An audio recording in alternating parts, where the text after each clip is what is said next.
الحمد لله رب العالمين والصلاة والسلام على رسوله الكريم أما بعد فأعوذ بالله من الشيطان الرجيم بسم الله الرحمن الرحيم والذين جاهدوا فينا لنهدينهم سبلنا وإن الله لمع المحسنين. وقال النبي صلى الله تعالى عليه وسلم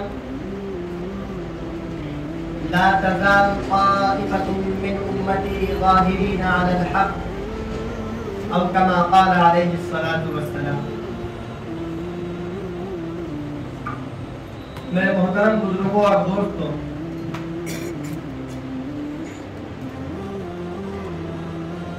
آج میں آپ حضرات کے سامنے جس عنوان پر بات کرنے آیا ہوں وہ عنوان ہے ہندوستان کی آزادی میں علماء دیوبند کا کردار، ان کا مجاہدہ. میں بلا کسی تاخیر و تمہید کے یہ کہتا چلوں کہ جب سے ہندوستان کے اندر انگریز آیا دو طبقہ برسر پیکار رہے. کتنے؟ دو طبقہ برسر پیکار رہے. ایک وہ جنہوں نے انگریز کا کہنا مانا، جنہوں نے انگریزوں کی اطاعت قبول کی، جو انگریز کے مطیع و فرما بردار رہے، اور جنہوں نے انگریز کی اطاعت گزاری میں سلطان ٹیپو شہید علیہ الرحمہ سے غداری کر کے انہیں شہید کرایا، اور نواب سراج الدولہ کی گردن کے عوض انگریز سے 700 مربع زمین حاصل کی. وہی طبقہ شاہ اسماعیل شہید علیہ الرحمہ سے مالٹا کی جیل میں غداری کر کے انہیں اس نواسہ رسول کو، اس خاندادہ رسالت سے تعلق رکھنے والے کو، اس مرد مجاہد کو، اس مجاہد آزادی کو شہید کرا ڈالا. ایک یہ، اور دوسری طرف ایک وہ طبقہ جو شاہ ولی اللہ محدث دہلوی علیہ الرحمہ کے نام کا وارث تھا. شاہ عبدالعزیز محدث دہلوی علیہ الرحمہ کے فتوے کا علم بردار تھا کہ جس فتوے نے پورے بر صغیر میں مالٹا، کالا پانی، اسکندریہ اور سمندروں کے ساحل پہ جیلوں کو آباد کر کے پھانسیوں کے پھندے پر لٹک کر ساری زندگی انگریزوں سے لڑ گئے، مقابلہ کر گئے، گھروں سے بے گھر ہوئے، بیویوں کو بیوہ کیا، بچوں کو یتیم کیا، الغرض اسی طرح ساری زندگی انگریزوں سے لڑ گئے، مگر انہوں نے اپنی مقدس پیشانی کو انگریزوں کے سامنے خم نہ کیا. وہ طبقہ کون تھا؟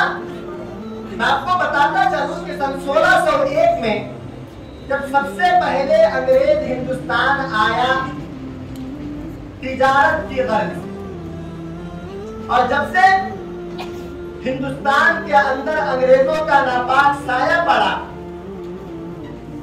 پورے ملک میں، ملک کے چپے چپے اور کونے کونے میں انگریز کا تسلط ہوا.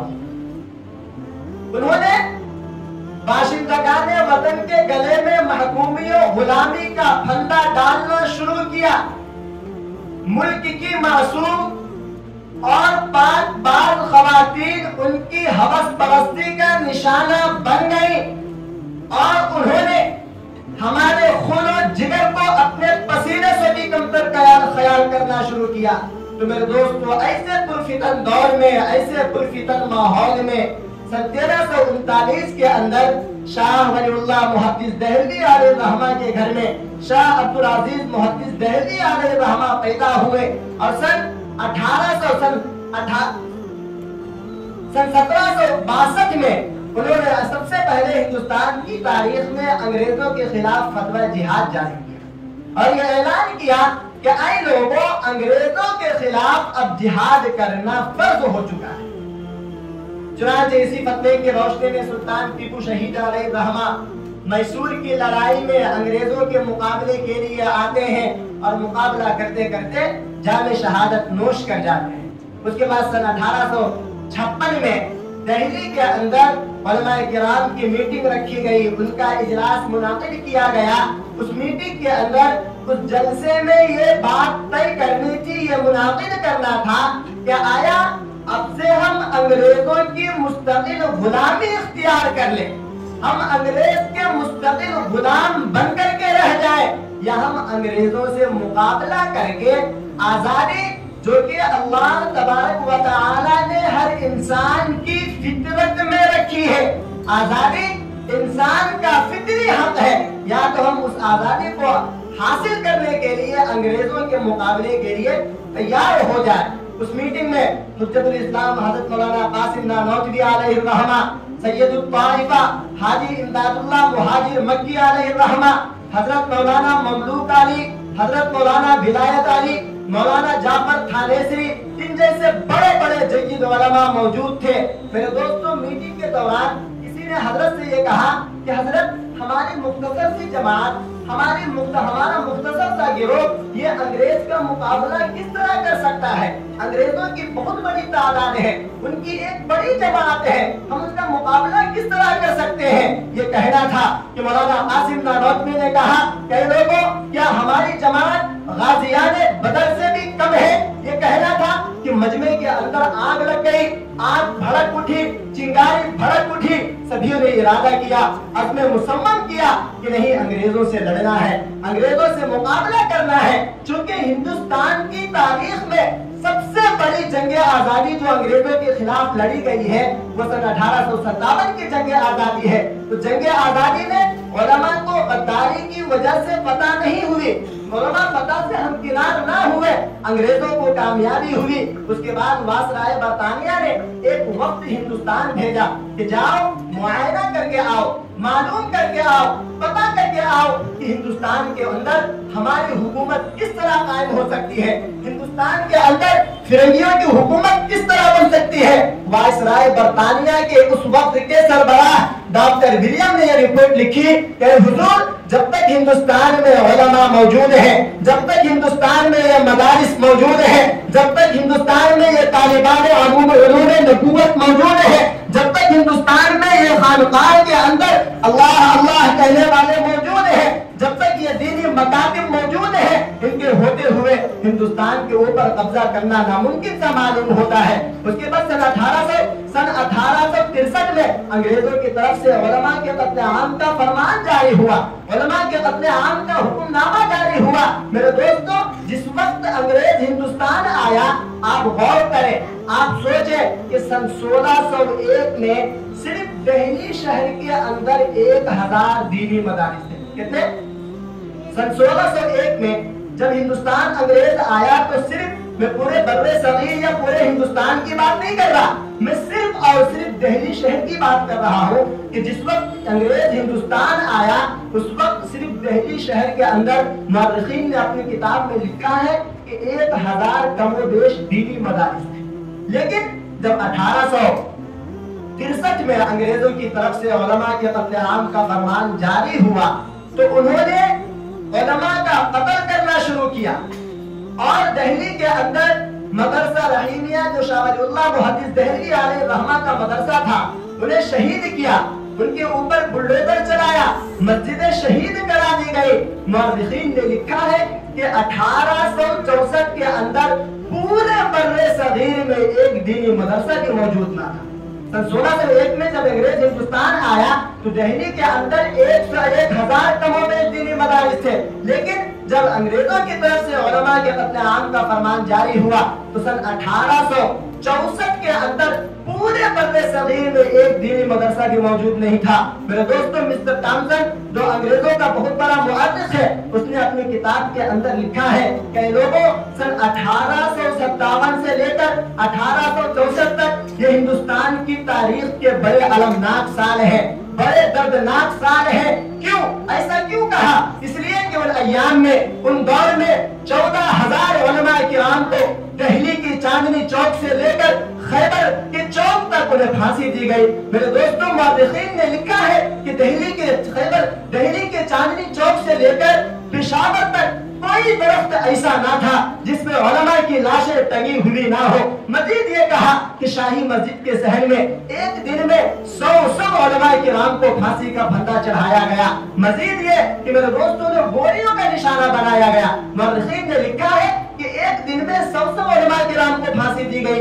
80 उलमा किराम को सूअरों की खाल में बंद करके जलते हुए तंदूरों में डाला गया और उन्हें ये कहा गया कि मौलवियों, तुम बात आ जाओ, तुम ये कहो कि हम 1857 ईस्वी के जंग आजादी में शरीक नहीं थे, हम तुम्हें छोड़ देंगे। लेकिन उन्होंने कहा, खुदा की कसम कि जिस जात ने हमें पैदा किया, हम अपनी जात को बचाने की खातिर, हम अपनी जान की खातिर, अपने आप को बचाने की खातिर हम तुम्हारी हिमायत में नहीं कहेंगे, हम तुम्हारे हक में फतवा नहीं देंगे। हमें यह मंजूर है कि हमारे बच्चे यतीम हो जाएं, हमें यह मंजूर है कि हमारी बीवियां बेवा हो जाएं, हमें यह मंजूर है कि हम घरों से बेघर हो जाएं। लेकिन अंग्रेजों, तुम ये कहो कि हम तुम्हारे हक में फतवा दे, ये ता सुबह कयामत नहीं हो सकती। ये थी उलमा देवबंद की कुर्बानी, ये उन्होंने कुर्बानियां दी है। मिस्टर थॉमसन मजीद लिखता है कि मेरी बीवी ने मुझसे यह ख्वाहिश जाहिर की कि मुझे कोई मंजर दिखाओ, मैं एक मंजर देखना चाहती हूँ। तो वो ये लिखता है कि मैं जब अपने खैमे के अंदर गया तो पहले से 40 उलमा किराम उन्हें नंगा कर दिया गया, उनके कपड़े उतार दिए गए, उन्हें जलते हुए तंदूरों में और तपते हुए आग के अंगारे पर लिटाया गया। उनके सामने मजीद 40 उलमा किराम को लाकर उनसे कहा गया कि मौलवियों, तुम ये कह दो कि हम 1857 ईस्वी की जंग आजादी में शरीक नहीं थे, हम तुम्हें छोड़ देंगे, वरना तुम्हारा हश्र भी वही होगा जो इन 40 मौलवियों का हुआ है। मेरे दोस्तों, आप यकीन माने कि खुद एक अंग्रेज मुअर्रिख ने अपनी किताब के अंदर लिखा है कि वो 40 के 40 दूसरे उलमा किराम भी आग के तंदूर में भून गए, लेकिन उन्होंने अंग्रेज की हिमायत की। और आगे चले कि उसके बाद और आगे एक अंग्रेज जज, वो ये खुद कहते हैं कि उसकी बीवी ने उससे ख्वाहिश का इजहार किया कि मुझे भी कोई मंजर दिखाओ। तो अपनी बीवी को लेकर एक तहखाने में गया, कैदखाने में गया। कैदखाने के अंदर मौजूद उस वक्त के जगीद आलिम सफेद रेश बूढ़े, उन्हें वो कैदखाने से लाकर तोप के सामने एक तरफ अपनी बीवी को खड़ा करता है और ये कहता है कि तुम मंजर देखना चाहते हो, तुम ये मंजर देखो। मेरे दोस्तों, उस आलिम को, उस सफेद रेश बूढ़े को तोप के मुंह पर बंद करके इधर बटन दबाने की देरी थी कि उनके जिस्म के बर्फ से उड़ गए। मेरे दोस्तों, ये तारीख है, ये हकीकत जिंदा जावेद दास्तान है जो जरूरत है हमें पढ़ने की, हमें जानने की। हम ये जाने, हम ये मालूम करें कि आखिर हिंदुस्तान की आजादी में उलमा ने क्या कुर्बानियां दी है, हमारे उलमा ने क्या रोल अदा किया है, क्या नुमाया किरदार अदा किया है। इसी पर किसी शायर ने क्या ही खूब कहा है कि जब वतन को खून की जरूरत पड़ी, सबसे पहले गर्दन हमारी कटी। कि जब वतन को खून की जरूरत पड़ी तो सबसे पहले गर्दन हमारी कटी। फिर भी हमसे ही कहते हैं, ये अहले वतन, ये चमन हमारा है, तुम्हारा नहीं। तो क्या ही खूब मंजर कशी की है। और मैं मजीद बताता चलूं कि हज़रत मौलाना जाफर थानेसरी अलैहिर्रहमा अपनी किताब तारीख काला पानी में लिखते हैं कि हज़रत मौलाना जाफर थानेसरी, मौलाना यहया अली, मौलाना विलायत अली, इन तमाम को अंबाला से लेकर के लाहौर कोट तक हाथ में हथकड़ियां, पांव में बेड़ियां और जिसमें तौक डालकर उन्हें जोगियाना लिबास में पैदल लेकर जाया गया, उन्हें पैदल लेकर जाया गया। मौलाना जाफर थानेसरी तारीख काला पानी में लिखते हैं कि आप यकीन करें कि हमारे हाथों से लहू बहता था, हमारे पांव से लहू बहता था, हमारा जिस्म खून में आलूदा था उन जख्म की वजह से जो उस कमबख्त अंग्रेजों ने दिया था। जब उन्हें شدید تکلیف دی گئی، شدید پریشانیوں کا سامنا کرنا پڑا۔ اس کے بعد انگریز نے انہیں یہ کہا کہ کل صبح تمہیں پھانسی دی جائے گی۔ انہوں نے خوشی کا اظہار کیا، ان لوگوں نے مسرت کا اظہار کیا کہ چلو اب تو دکھ سے نجات مل جائے گی، تکلیف سے نجات مل جائے گی، ان کے ظلم و تشدد کا سامنا کرنا نہ پڑے گا۔ جب ان کی خوشی ان انگریزوں نے دیکھا ان سے رہا نہ گیا، انہوں نے مزید ان کو 14 سال کالا پانی کے جزیرے کی سزا سنائی۔ اور آگے چلے کہ جب حضرت مولانا شیخ الہند مولانا محمود حسن دیوبندی علیہ الرحمہ کا قتل ہوا، جب حضرت مولانا محمود حسن دیوبندی علیہ الرحمہ انتقال ہوئے، تو اس وقت شیخ الاسلام مولانا حسین احمد مدنی موجود نہیں تھے۔ مولانا محمود حسن دیوبندی علیہ الرحمہ کو دہلی کے اندر موجود اس وقت حکیم اجمل خان کی کوٹھی سے دیوبند ان کے جنازہ کو لایا گیا۔ دیوبند جنازہ لانے کے بعد جب ان کے اوپر سے کپڑا اٹھایا گیا تو میرے دوستوں آپ یقین کریں کہ ان کے جسم پر ہڈی کے علاوہ دوسری کوئی چیز نہیں، ان کے جسم پر ہڈی کے علاوہ دوسری کوئی چیز نہیں تھی۔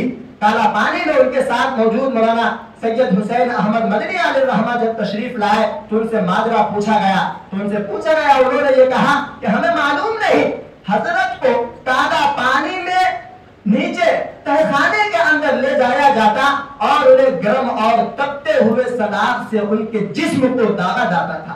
میرے دوستو تپتے ہوئے تانبے سے ان کے جسم کو داغا جاتا تھا، انہیں گرم اور تپتے ہوئے انگاروں پر لٹایا جاتا، وہ بے ہوش ہو جاتے۔ جب ہوش میں آتے تو ان سے انگریز کہتا کہ اے محمود تو ہمارے حق میں فتویٰ دے دے۔ جب انہیں ہوش آتا میرے دوستو شیخ الہند مولانا محمود حسن دیوبندی کہتے کہ نہیں میری جان تو جا سکتی ہے، میں اپنی جان تو دے سکتا ہوں لیکن میں تمہارے حق میں فتویٰ نہیں دے سکتا۔ میں بلال کا وارث ہوں، میں حضرت عمر کا وارث ہوں، میں حضرت ابو بکر صدیق کا وارث ہوں۔ اے انگریز تجھے جو کرنا کر لے لیکن میں کسی بھی قیمت پر تمہارے حق میں کیا فتویٰ نہیں دے سکتا۔ میرے دوستو بڑا المناک واقعہ ہے، ایک حقیقت داستان ہے۔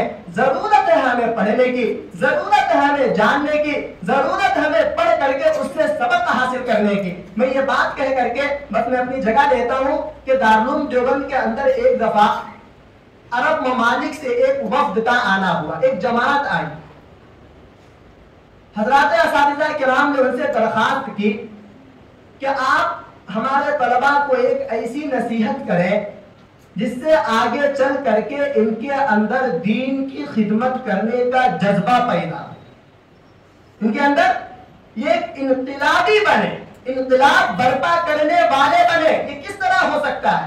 تو میرے دوستو عرب ممالک سے آئے ہوئے کوئی علماء کی جماعت میں سے ایک بزرگ نے نصیحت کرتے ہوئے یہ بات کہی کہ میرے پیاروں، میرے عزیز بچوں، اگر تم یہ چاہتے ہو کہ طالب علمی کے زمانے میں اپنے اندر صلاحیت پیدا کرو، اپنے اندر استعداد پیدا کرو اور تم فراغت کے بعد دین کی خدمت کرو، انقلابی بنو، اپنے اندر انقلاب پیدا کرو، اگر تم یہ چاہتے ہو انقلابی بننا چاہتے ہو تو تمہیں چاہیے کہ تم صرف اور صرف کسی اور کی نہیں بلکہ اپنے علماء کرام کی کتابوں کا مطالعہ، خارجی کتاب درسیات کے علاوہ جو ہمارے علماء کرام نے خارجی کتابیں لکھی ہیں، یقین مانیں آپ پڑھیں تو آپ کو معلوم ہوگا کہ کیسی شخصیات تھیں۔ حضرت مولانا اشرف علی تھانوی علیہ الرحمہ جن کے بارے میں آتا ہے کہ کم و بیش 1800 کتابوں کے مصنف ہیں۔